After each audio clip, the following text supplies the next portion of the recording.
At least 6 civilians have died in Ukraine following fresh Russian drone attacks. Jacques Delors, former president of the European Commission, known as the pioneer of the single market and the euro, has died aged 98. The cleanup has begun on Danish beaches after at least 40 shipping containers were lost in the North Sea due to stormy weather. The diamond sector in Antwerp prepares to apply the newly agreed sanctions against Russian diamonds.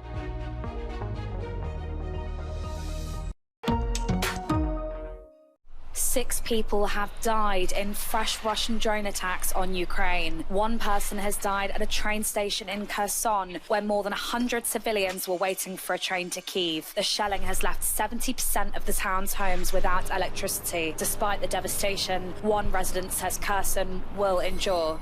Я бачила, як його будували. Я жила, народилась в Херсоні, жила в Херсоні. Серце крається. Але тепер я ще більш переконуюсь, що Херсон вистоїть.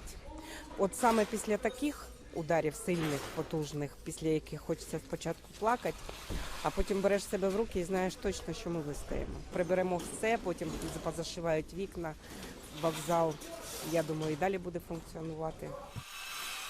In Odessa, another drone strike killed 2 people and injured 3 others, according to regional authorities. The air offensive comes one day after Ukrainian warplanes damaged a Russian ship on the coast of Crimea.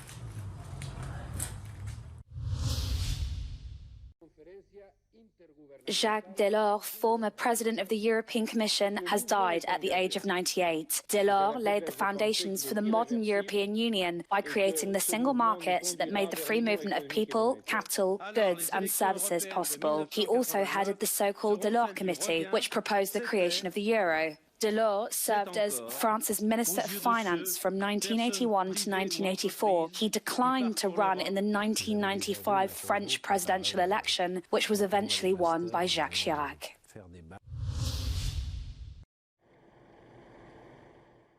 Born in Paris in 1925 into a humble family, Jacques Delors began his career as a member of the Banque de France in 1945 after studying economics at the Sorbonne. Involved in politics and trade unionism from an early age, he joined the French Confederation of Christian Workers, or CFTC, in 1944. At the age of 54, Delors was elected a member of the European Parliament in 1979. He chaired the Economic and Monetary Affairs Committee of the European Assembly until 1981, when he was appointed Minister of the Economy, Finance and Budget in Pierre Mauroy's government, where he participated in the European integration of French economic policy. 2 years later, he was elected Mayor of Clichy and invested himself in the life of this Parisian suburb. Je ne serai pas un montreur de foire. But in 1985, he became president of the European Commission, a position he held for a decade. During that time, the single market became a reality. His achievements include the launch of the European and Economic Monetary Union that led to the euro, the European Social Dialogue, the enlargements of the bloc, and the Erasmus programme. This economic and monetary union became the central plank of the Maastricht Treaty, the biggest change since the bloc began. The treaty, on which Delors worked hard, entered into force on the 1st of November 1993, 2 years before the end of his term in office.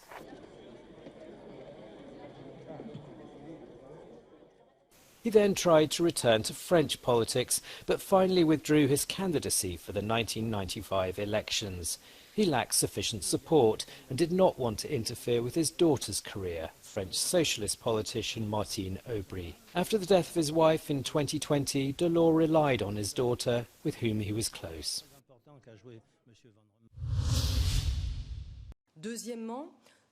Protect, strengthen, anticipate. Those are the watchwords of the 13th Belgian presidency of the Council of the EU, which begins on January the 1st.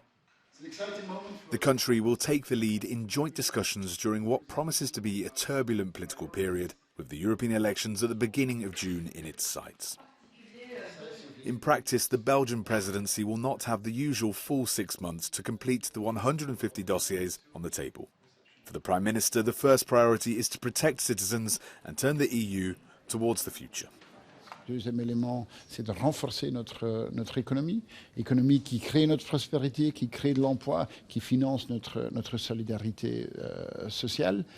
Aider cette économie à faire la transition vers une économie durable, une industrie qui nous aide à réaliser les objectifs du Green Deal.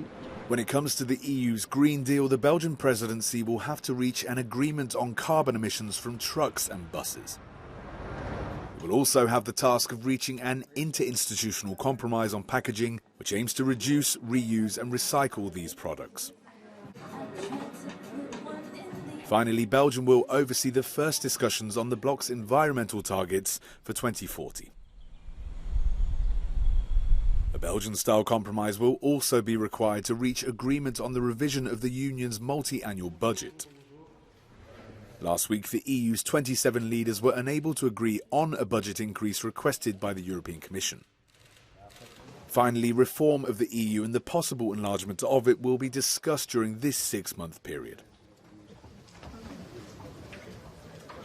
C'est préparer notre Europe à être plus performante. Et voilà, avant de devenir plus grand, on doit devenir meilleur. On doit devenir meilleur dans une prise de décision plus rapide qui nous aide à garder notre unité. The signals being sent out by the Belgian authorities on enlargement will be closely followed by the 27 EU member states as they celebrate the 20th anniversary of the Union's great eastward enlargement in the first half of the year. The diamond sector in Antwerp is preparing to apply the newly agreed sanctions against Russian diamonds. After months of deliberation, the new measures agreed between the G7 and EU countries will start working progressively from January the 1st. The first to be hit will be rough diamonds, of which Russia is the largest exporter globally, with 30% of the total production by volume. But tracking diamonds isn't easy. This will be a blockchain system where the transformation of a diamond is fully recorded and that you can track basically what is going on with the diamonds. Every diamond that will be sold in countries that impose the sanctions will have to travel first to Antwerp in Belgium to be certified. Through this system, the Belgian city will not be as hard hit by the sanctions aimed at punishing Russia. So Antwerp has been always the most important trading hub for diamonds, yes. We were losing that with the current system in place, which I think is a really good system. The flows will come back to the European Union and you have an impact. Having both the G7 and EU on board was key to ensuring that the system would actually hit Russia and the diamonds will not be sold elsewhere. Both buy around 70% of diamonds globally. In 2021, Russia exported $400 billion worth of diamonds, most of them by a single company, Arosa. As the fallout from the Israel-Hamas war continues to be felt, a rise in Islamophobic and anti-Semitic incidents has gripped the continent with recent attacks in Paris and Brussels. Israel's Ministry for Diaspora Affairs said there was a 500% spike in global anti-Semitic incidents during the first 3 weeks of the conflict. The first thing that we are doing is monitoring social networks, Meta, and not just Meta, to understand, create a map of war, or where are the most dangerous places with the amount of anti-Semitism on social network. In Europe, in the wake of the Hamas attack on Israel on 7th October, some pro-Palestinian rallies have been authorized, but in Germany, authorities banned those gatherings, claiming there is an imminent danger that the assemblies will result in inciting anti-Semitic slogans. We live in Europe here, we live in Berlin, but actually we have German police patrolling us, searching our houses, interrogating us, racially profiling us. Berlin police responded by saying police measures are not based on people's appearance, but rather on their behavior. In November, the French Muslim Council reported receiving dozens of letters with threats or insults, and 14 mosques have been vandalized.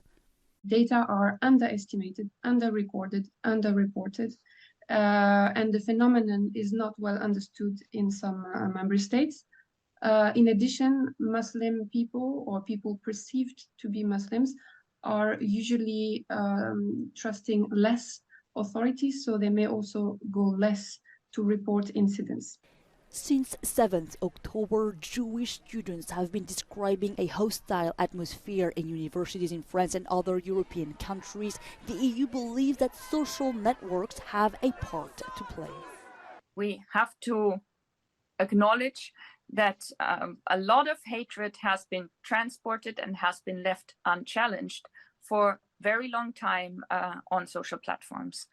And we need to make sure that they adhere to the rules that now apply in the EU.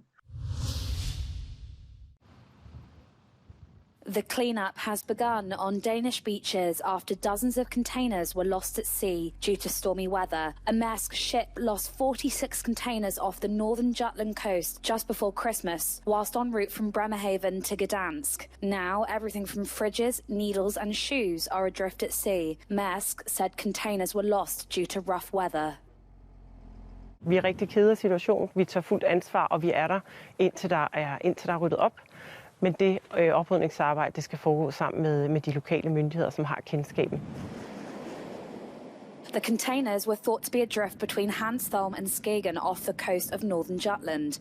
Local fishermen are worried about bumping into containers and other fragments. Locals have been warned by authorities not to touch anything that washes ashore. The incident happened when Storm Pia hit Denmark coasts earlier this week.